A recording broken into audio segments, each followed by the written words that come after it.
walaalayaal waxaan si khaas ah maanta ula hadlayaa addoomaha ilaahay gaar ahaan dumarka.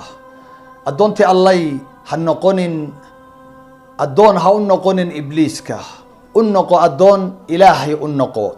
waxaa jira gabdho badan oo marka kor laga arka aad is leedahay waa addoomo ilaahay, laakiin xaqiiqadii aanan ahayn oo ah addoomo ibliis.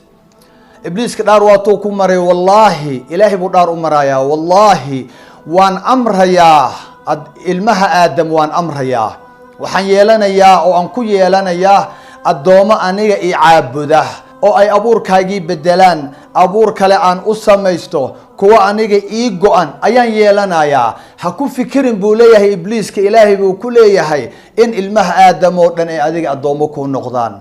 wa qaala la attakhidana min cibaadika nasiiban mafruuda, qayb baan ku yeelanayaa buu leeyahy. waa kuwee addoommada ibliiska? min xadiidi ibni mascuud radia allahu canhu ardaah, waa ka uu dhahayo lacana allahu alwaashimaati walmustawshimaat walnaamisaati walmutanamisaat walmutafallijaati lilxusni almugayiraati khalq allah. waa dhowr ruuxa uu lacnadayo rasuulka iyo ilaahay ay lacnadayaan, islaamka uu lacnadayo. waa addoomaha ibliiska, addoomaha ilaahay lama lacnado. gabadha halkaa timaha halkaa ku yaala, timaha gabadha xiirta xaajibeynka, sunniyaha xiidha amaba yaryaraysa, tan samaysa iyo tan loo sameeyo, iyo kuwa mustawshimaadka oo isu yeela taatuuga, jirkooda wax ku sawiro oo bedela, ku raali ahaan waaye quruxda ilaahay jirkoodii u yeelay oo bedela, ama halkaa bar u yeela, ama sidii hindidii halkaa wax u samaysta, ama halkaa iska turqa.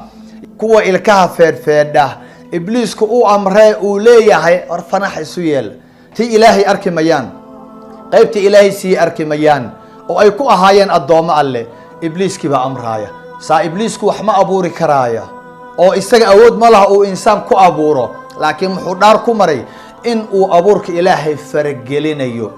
gabadhii ilaahay maariin ka yeelay, gabadhii ilaahay ilkeedii isku dhejiyey, gabadhii ilaahay sunniyaha u yeelay, gabadhii ilaahay jirkeedii qurxiyey, isaga wuxuu dhahayaa sidaa qurux maaha, wuu bedelayaa marka, wuuna amrayaa.